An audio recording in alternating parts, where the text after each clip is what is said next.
시장 클로즈업 시간입니다. 이 시각 함께하는 분, 이분이 나오셨다면 유튜브 동영상 조회수가 몇 천, 몇만 이렇게까지 올라갑니다. 그만큼 이분의 의견에 귀를 기울이고 있는 분들이 많다라는 건데요. 어떤 분인지 아실 것 같죠? GFM 투자연구소 이진우 소장 모셨습니다. 소장님 어서 오세요. 네, 안녕하세요. 네, 글로벌 전체적인 이야기를 나눌 수 있어서 저도 이 시간을 통해서 참 많이 배우게 되는데요.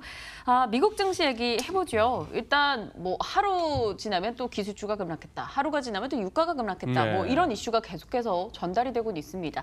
하지만 저희가 10월장을 겪었잖아요. 그러고 났더니 이 정도쯤은 뭐 약간 이런 생각이 들 정도로 네. 10월보다는 조금 양호하게 진행이 되고 있는 현재인데요. 뉴욕 증시 현재 상황 이렇게 진행돼가는 과정에 대해서 어떻게 생각하시는지 또 10월보다 좀 안정을 찾고 있는 이 배경은 뭐라고 보시는지요? 그렇죠. 뭐 민영의 그 말씀이 맞는 게 요즘은 다우지수 기준으로 한 100포인트 빠지면은 뭐 약보합이네 소리가 나오죠. 뭐 우습게 600포인트, 400포인트 이렇게 막 움직이 되니까. 네. 예. 조금 이제 10월 달에 그 급락 저항에서의 급락 분위기는 어느 정도 좀 멈춘 거는 같습니다만 그 배경을 한번 살펴볼까요? 뭐 트럼피즘이란 말도 돌듯이 트럼프 세상입니다. 우선 이 트위트 한번 보실까요? 이게 11월 첫날 올렸던 트위트죠. 네. 내가 중국의 시진핑 주석하고 long and very good, 아주 길고 매우 좋은 통화를 했다. 뭐 끝에 부분에 보면은 북한과 관련해서도 좋은 디스커션을 했다. 이 얘기 나오면서 이제 증시는 좀 그거 했었고요. 또 사우디가 감산하겠다 이러니까 지금 안 그래도 이렇게 빠지고 있던 중이었죠. 지금 WTI는 12일 연속 하락입니다. 거래일 기준으로 12일은 참 이거 드문 케이스죠. 예. 그래서 며칠 전만 하더라도 과거에 뭐 8일, 9일 정도 빠진 적은 있어도 30년 내 10일 연속 빠진 거는 뭐 30년 만에 처음이다 이런 얘기도 나왔는데 10위까지 왔네요. 그런 상황에서 이 무렵에 결국 한 번 더 쭉 밀게 됐는 게 이 정도 떨어졌을 때 사우디에서 우리가 감산하겠다 이런 얘기가 나오니까 또 트위터 한 방 날립니다. 사우디하고 오펙은 이거 해서는 안 된다. 즉 뭡니까? 이 산유량을 줄여서는 안 된다. 네. 말이 길지도 않습니다. Oil price should be much lower. 지금보다 훨씬 더 낮아야만 한다. 이런 식으로 이제 했는데 그래서 또 유가 뜨는 거 막았고요. 또 뭐 이런 식입니다. 뉴욕타임스에서 이 기사 나오고 우리 국내 언론에서 다뤘죠. 뭐 한 열 몇 군데 미사일 기지 이런 얘기했고 뉴욕타임스에서는 이걸 갖다가 Great Deception이라고까지 표현했습니다. 엄청난 기만 내지는 사기라고까지 달았는데 참 뉴욕타임스나 CNN을 갖다가 트럼프 대통령이 싫어할 만도 해요. 거기에 대해서는 또 이렇게 또 트위터를 답니다. 이거 뉴욕타임스의 이 기사 북한에 뭐 새로운 미사일 기지를 북한에서 미사일 기지를 갖다가 개발하고 있다는 이거 정확하지 않다. 페이크 뉴스다. 이렇게 하는데 마지막 말이 재밌네요. 자기가 첫 번째 사람이 될 거랍니다. 만약에 뭐 일이 잘못되면은 내가 제일 먼저 알려줄게. 이런 식으로 얘기합니다. 그러 내가 말하기 전까지는 다 이슈 뭐 신경 쓸 필요 없다 이거네요. 그런 것 같습니다. 그렇게 해서 지금까지 뭐 그럭저럭 어떻게 보면은 지금은 이제 트럼프 대통령의 트위터를 통해서 살펴봤습니다만 제일 큰 배경은 그겠죠. 워낙에 많이 빠졌다는 거. 워낙에 많이 빠져서 뭐 시장이 올라갈 때도 그렇고 내려갈 때도 그렇고 그냥 원웨이라는 것은 없으니까 그런 차원이긴 한데 어제만 하더라도 결국 좀 버티나 그리고 좀 반등이 나서나 싶던 것이 또 유가가 이렇게 무너지니까 그냥 또 막판에 이렇게 뉴욕 증시도 밀려나면서 여전히 뭐 취약한 그런 어떤 시장 체질을 갖다가 확인하는 그런 과정입니다. 유가 얘기도 해야 될 것 네. 같아요. 10월 초만 해도 뭐 배럴당 76달러 갔었는데 지금 배럴당 55달러입니다. 6주 사이에 30% 떨어지면서 정말 뭐 국제유가 약세장에 진입했다 이런 얘기까지 나오고 있는데요. 네. 뭐 올랐으니까 떨어질 수 있죠. 근데 이 떨어지는 속도나 폭이 좀 가파르게 진행되고 있다 이런 생각이 드는데요. 네. 트럼프 대통령은 기름을 붓고 있는 상황이잖아요. 더 떨어져야 한다. 네. 뭐 이렇게 트위터에 네. 올리기도 하고요. 이렇게 급격히 하락하는 이유가 뭐라고 보십니까? 유가 뭐 우리로서는 좀 뭐랄까요? 뭐 유가 오르는 것보다는 나은데 우리 입장에서는 이렇게 배경을 갖다가 한 서너 가지를 한번 잡아볼 수 있겠습니다. 첫째, 뭐 CNBC 같은 경우는 오늘 오전만 하더라도 계속 이 대문 기사였습니다. 왜 4년 내 최고치에서 6주 만에 이 베어마켓으로 진입하느냐. 뭐 우리가 흔히 시장에서 20% 정도 고점에서 밀려나면 이제 약세장 진입 네. 이렇게 얘기하는데 이건 거의 30% 가까운 거 아니에요? 옆에 차트 보시면 아찔하지 않습니까? 이 무렵 우리 100불 간다 그랬거든요. 브렌트유가. 그런 얘기가 막 월가에서 전망이 나오고 우리 방송에서도 서로 얘기하고 그랬던 기억이 나는데 첫째는 11월 초에 잡혀 있었던 11월 6일로 잡혀 있었던 이란 제재 그렇다면은 이란이 원유를 수출을 못하게 되면은 이런 차원에서 시장에서 일단 과도하게 원유 선물 시장에서 또 롱배팅을 한 것 같습니다.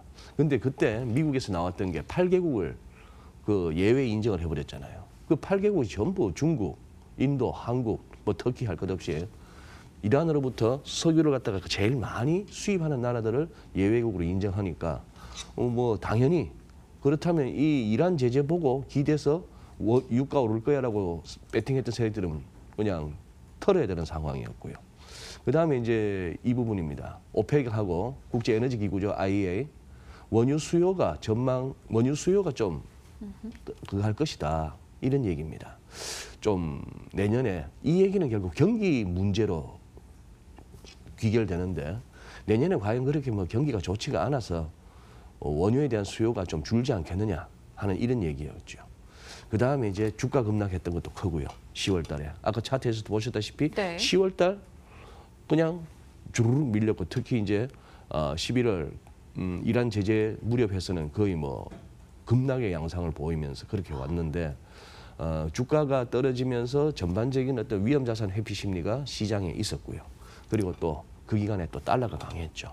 이런 상황이 돼서 왔는데 아까 트럼프 대통령의 트위터로 봐서는 트위터 날릴 때가 한 이틀 전인데 네. much lower 훨씬 더 낮아야 된다 하는 거 보니까 이 정도 갖고도 뭐 만족 못하나 싶은 생각도 들고 그러다 보니까 뭐 엑스모빌을 비롯해서 이렇게 뭐 겹치다시피 가는 유가 오를 때 같이 올라가고 우리도 그렇죠. 정유주가 보면 유가 오를 때 오르고 또 유가 좀 빠지면 항공주 같은 게 좀 오르고 뭐 그런 식의 양상을 보입니다. 유가 떨어지는 거 보고 저는 뭐 이 말씀을 드려야 될 것 같습니다.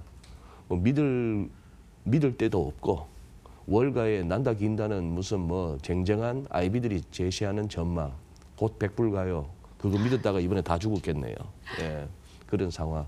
참 시장에서는 그 누구도 시장을 두고 장담할 사람은 없다. 이번에 또 유가 보면서 또 한 번 더 절감합니다. 그렇습니다. 사실 저희가 이 시간 뭐 글로벌 스나이퍼나 또 시장 클로즈업 시간을 통해서 계속 소장님과 이야기를 나누고 있는데요.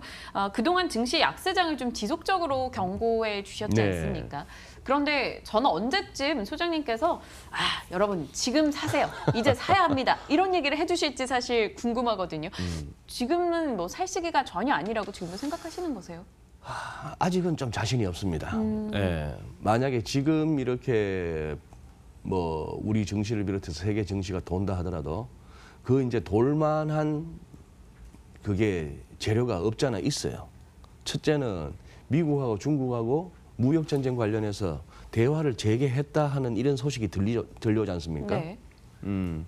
특히 이제 레리 커들로 국가경제위원회 위원장은 매우 지금 많이 진행돼 있고 그 구사하는 레토릭이 보면은 전 정부 차원에서 미국 정부 차원에서 이런 얘기니까 그 정도까지 얘기를 하면 이거는 꽤나 진전이 됐다고 볼 수 있고 중국의 유허 부총리가 워싱턴으로 건너간다는 얘기는 상당히 물밑에서 어느 정도 타협은 돼 간다라고 볼 수 있는 그런 국면입니다만 그 재료에 비해 반응하는 것이 급락이 멈췄을 뿐이지 힘있게 못 올라가는 거. 또 하나 이제 시장이 한번 기대해 볼 수 있는 어떤 반등 모멘텀은 지금 계속 티격태격하고 있는 저 브렉시트예요. 지금 이제 어느 정도 EU 쪽하고 영국 쪽하고 브렉시트 관련해서 협상안이 대충 골격은 만들어졌나 본데 이게 문제는 영국 의회 내에 영국 네. 내에서의 강경한 브렉시트파들의 반대입니다. 그래서 자칫하면은 뭐 메이 총리가 실각할 수도 있는 그런 상황. 그래서 브렉시트가 지금 최악의 경우를 피하고 어느 정도 타협을 찾는다라고 한다면 시장이 조금 또 반등을 모색할 수도 있는 뭐 그런 정도. 현재로서는 그 두 개의 재료. 그리고 좀 이탈리아 정부가 조금이라도 뭡니까? EU 조건에 우리가 최선을 다해볼게. 고집 피우는 모습이 아니고 이런 식으로 한다면 글로벌 증시가 조금 힘을 차릴 수는 있겠는데 그렇게 해서 올라간다 하더라도 저는 뭐 아직까지 확인해야 될 어떤 기술적 레벨들도 있고 그다음에 기본적으로 그러한 정치적, 지정학적 무슨 요인들이 시장에 이렇게 매수세를 갖다 자극한다 하더라도 이 묵직하게 시장에 감돌고 있는 그 두려움은 뭐냐 하면은 이 경기에 대한 겁니다. 그리고 너무 많이 올랐었다가 지금 무너지고 있는 주가 자체에 예를 들면 기술주 같은 데서도 뭐 어떨 때는 강세장일 때는 그 PER이 퍼가 뭐 20배가 넘어요 해도 그게 대수냐? 네. 30배 가면 어때? 이런 식으로 막 올라가던 것이 지금 뭐 PBR, PER 이런 거 못 따지죠. 우리 펀더멘털리스트들은 그렇게 얘기하죠. 우리나라 주식들 중에 자산 가치만큼도 안 되는 주가, PBR이 1 안 되는 이런 얘기를 많이 합니다만 뭐 그런다고 해서 그거 보고 장에 지금 들어올 돈이 없거나 물려있는 돈들이 세력들이 많을 때는 그런 논리들이 통하지 않죠. 그리고 이런 것들이 계속해서 좀 시장 외적인 변수입니다만 트럼프 대통령이 이거 한번 보시죠. 네. 아직 뉴욕타임스 같은 데 들어가 보면은 아직까지 최종적으로 10석 정도가 하원에서 확실하게 결정이 나지 않았습니다. 러플리 한 230석 내지 232석은 가져갈 것 같아요. 네. 많으면 235석까지도 하원이. 이거는 애초에 트럼프 대통령이 뭐 트리멘더스 석세스 이런 식으로 트위트를 날렸을 때 생각했던 것보다는 하원의 굉장한 승리입니다. 또 상원도 생각보다 그렇게 한석 겨우 얻었거든요. 그런 상황에서 특히나 공화당의 텃밭이라고 여겨졌던 주에서 상원이 실패했다. 이런 것들은 조금 과연 이것이 트럼프 대통령이 그렇게 나는 성공했다라고 할 만한가 하는 부분이 시간이 흐를수록 자꾸 그런 시각이 생기고 이거 보시죠. 악시오스라는 매체에서 제일 먼저 하고 다른 매체들도 인용 보도했습니다만 우리 국내에서도 보도됐죠. 뭐 적어도 85개, 85개 이상의 앞으로 이 소환장 폭탄이 날아간다. 몇 번 말씀드렸지 않습니까? 내년부터 하원의 각 상임위원장이 전부 민주당 의원들인데 이 사람들이 한 뭐 80, 여러 가지 그동안에 찜찜했으나 문제 삼고 싶었던 거 다 한번 따져보겠다는 얘기고요. 이런 소식들도 약간 가십이긴 합니다만 켈리 비서실장 날아갈 것 같고 켈리 비서실장이 국토안보부 장관을 하다가 비서실장 오면서 자기 후임으로 앉혔던 국토안보부 장관도 이민정책 그리고 무슨 뭐 국경 담 쌓고 이런 거에 대해서 트럼프 대통령하고 안 맞대요. 두 사람 다 해임할 것 같다. 이런 분위기고 또 요즘 또 잠잠하던 존재감 없던 멜라니아 미국의 영부인 기사가 자꾸 나옵니다. 그때 아프리카 가가지고 이런 모자 쓰고 약간 좀 구설수에 올랐었죠. 그랬는데 이번에는 또 NSC 부보좌관 그렇게 존 볼튼 국가위원회 보좌관 국가안전보좌관 그 바로 밑에 직원입니다. 여기하고 또 티격태격합니다. 티격태격하면서 여기를 경직시켜 달라 하니까 트럼프 대통령이 부인 등살에 그렇게 될 것 같아요. 뭐 거기다가 심지어 저기도 인물 없네요. 민주당에 지금 미국의 야당에 뭐 스타급 투사가 없다 보니까 흘러간 노래들이 아주 지금 미셸 오바마가 이 자막 보시죠. 어떻게 트럼프를 비난하고 있는가 하면 공포가 이 카워드, 이 겁쟁이들이죠. 겁쟁이들의 리더십 방식이래요. 이런 식으로까지 결국 그냥 공포를 조장해서 그렇게 하는 거 아니냐 이런 식으로 합니다. 그러니 조금 중간선거 이후에 불확실성은 여전히 뭐 이어지고 있다 그런 생각을 뭐 하게 되고 그래서 결국 이렇게 봅니다. 예, 여전히 사더라도 저는 굳이 여기서 마음 졸이면서 사기보다 이 갭 채우는 거 확인하시고 들어가도 늦지 않다고 생각합니다. 네. 오늘 시장을 둘러싸고 있는 굵직한 이벤트에 대해서 또 이분과 이야기 나눠봤습니다. GFM 투자연구소 이진우 소장과 함께했습니다. 저희 탐나는 주식 2PM도 같이 인사드리도록 하겠습니다. 내일 이 시각에 뵙겠습니다. 여러분 고맙습니다.